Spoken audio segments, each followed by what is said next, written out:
শুভ অপরাহ্ন। মঞ্চ উপবিষ্ট Satyanath Basu BEd and DElEd কলেজের মাননীয় প্রিন্সিপাল ম্যাডাম, অন্যান্য শিক্ষক শিক্ষিকা, বিশেষত আমার অত্যন্ত পরিচিত ডক্টর কার্তিক ভৌমিক, আমার ছাত্র জয়ন্ত, আমার ছাত্র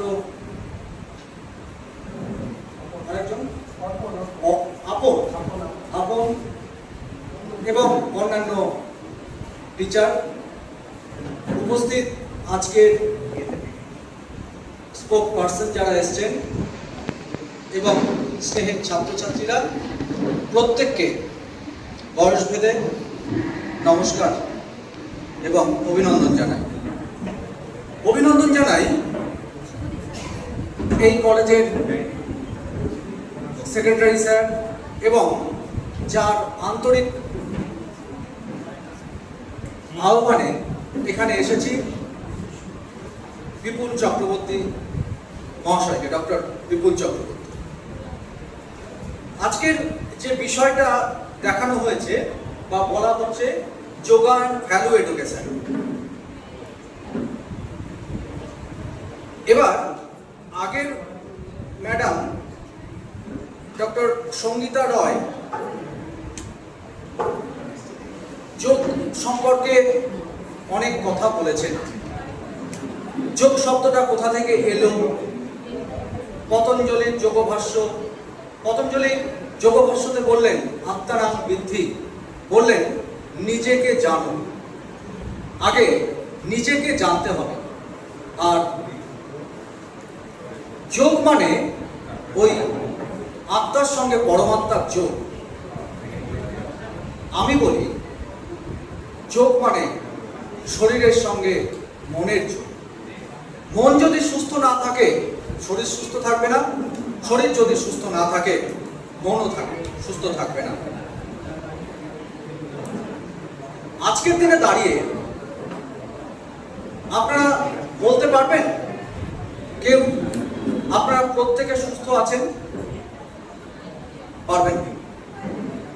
আজ প্রত্যেকে যদি মেডিকেল টেস্ট করেন দেখবেন প্রত্যেকে এখানে যারা বসে আছেন, যদি একটা ইউএসজি করা হয় দেখবেন প্রত্যেকে মিনিমাম গ্রেড 1 ফ্যাটি লিভার আছে। যে কোনো মেয়ের যদি এই মুহূর্তে ইউএসজি করানো হয়, এখানে যতজন মহিলা বসে আছেন তার 80% পিসিওডি আছে, পলিসিস্টিক ওভারিয়ান সিনড্রোম আছে। কেন আসছে? দেখুন, আগেকার দিনের মানুষেরা কাজ করতেন। কিভাবে কাজ করতেন? বাড়ির কাজগুলোকে নিজেদের মতো করে করতেন। জাতা ঘোরাতেন, ঘর মুছতেন, ঘর ঝাড় দিতেন, কুয়ো থেকে জল তুলতেন, ধান মাড়াতেন। সমস্ত কাজের মধ্যেই কিন্তু যোগ রয়ে গেছে। আর আজকে আমরা কি করি? ঘরটা মোছার সময়ও সেই মপ ইউজ করি, জল তোলার প্রয়োজন নেই। একটা জায়গাতেও আমাদের শারীরিক যে কসরত, শারীরিক যে পরিশ্রম, সেই শারীরিক পরিশ্রমের জায়গাগুলো আস্তে আস্তে কমে আসছে। আর যখনই আপনার খাবার আপনি গ্রহণ করছেন কিন্তু সেটাকে বার্ন করছেন না, তখনই শুরু হয় সমস্যা। সেই খাদ্যের যে তৈলাক্ত অংশ, যে চর্বি জাতীয় অংশটা কোথায় জমা হবে? আপনার বিভিন্ন অর্গানে জমা হবে। অর্গান বলতে আপনার লিভারে জমা হচ্ছে, মহিলাদের ওভারিতে জমা হচ্ছে, সকলের হার্টে জমা হচ্ছে। যার জন্য আজকে কি হচ্ছে, 40 বছর বয়স, 35 বছর বয়স, এরকম বয়সের ছেলেদেরও কোলেস্টেরল হাই, হার্ট অ্যাটাক হচ্ছে, হার্ট অ্যাটাকে মৃত্যু পর্যন্ত হচ্ছে। আর এই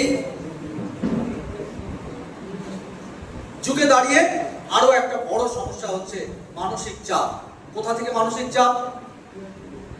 আপনি জীবনের প্রতিটা ক্ষেত্রে। চাকরি পাচ্ছেন না, মানসিক চাপ। আপনার পারিবারিক সমস্যা, মানসিক চাপ। আপনার রোজগার নেই, মানসিক চাপ। রোজগার হলো, তারপরে সংসার জীবনে ঢুকলেন, সেখানে মানসিক চাপ। প্রতি মুহূর্তে আমরা এই মানসিক চাপের মধ্যে রয়েছি। আরো একটা বড় সমস্যা হচ্ছে মোবাইলের প্রতি অতিরিক্ত আসক্তি। মোবাইলের প্রতি আসক্তির ফলে মানুষ কি হচ্ছে? মানুষ দিনের পর দিন আরো বেশি কুঁড়ে হয়ে যাচ্ছে, আরো বেশি নিজেকে এক জায়গায় বদ্ধ করে ফেলছে। মানুষ হাঁটা চলা বন্ধ করে দিচ্ছে, মানুষ ব্যায়াম করছে না, যোগাভ্যাস করছে না, কসরত করছে না।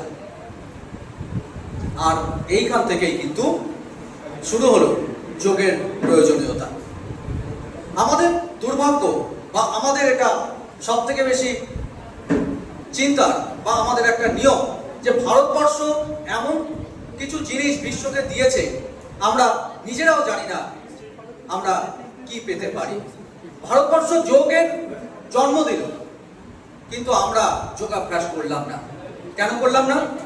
যতদিন না পর্যন্ত সেই যোগটা, সেই যোগাভ্যাসটা যোগা হয়ে আমাদের ভারতবর্ষে ফিরে। আমরা যোগ করি না, আমরা কি করি? এখন যোগা করি। কেন? বিদেশ স্বীকৃতি দিল তাই।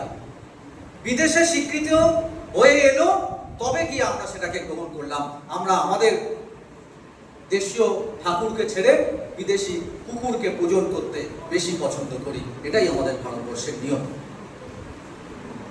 এই যে ম্যাডাম একটু আগে বলছিলেন যে একটা সময় আমাদের অনুলোম বিলোম বা বিভিন্ন প্রাণায়ামগুলো ছেড়ে দিয়েছিলাম আমরা, কিন্তু আবার নতুন করে আমরা ফিরে পেয়েছি। এর জন্য আমরা রামদেবকে অত্যন্ত গুরুত্ব দিতে পারি। রামদেবই প্রথম দেখালেন যে আমরা একটা প্রাণায়াম করতে পারি, একটা নির্দিষ্ট চ্যানেলের মাধ্যমে তিনি প্রচার করা শুরু করলেন। তার অনেকদিন আগেও আমরা একজনের নাম পাই, তিনি হলেন শ্যামাচরণ লাহিড়ী, যাকে আমরা লাহিড়ী বাবা বলে জানি। তিনি ছিলেন এরকম একজন যোগী। কিরকম যোগী? যোগ সাধনায় তিনি কি করতে পারতেন?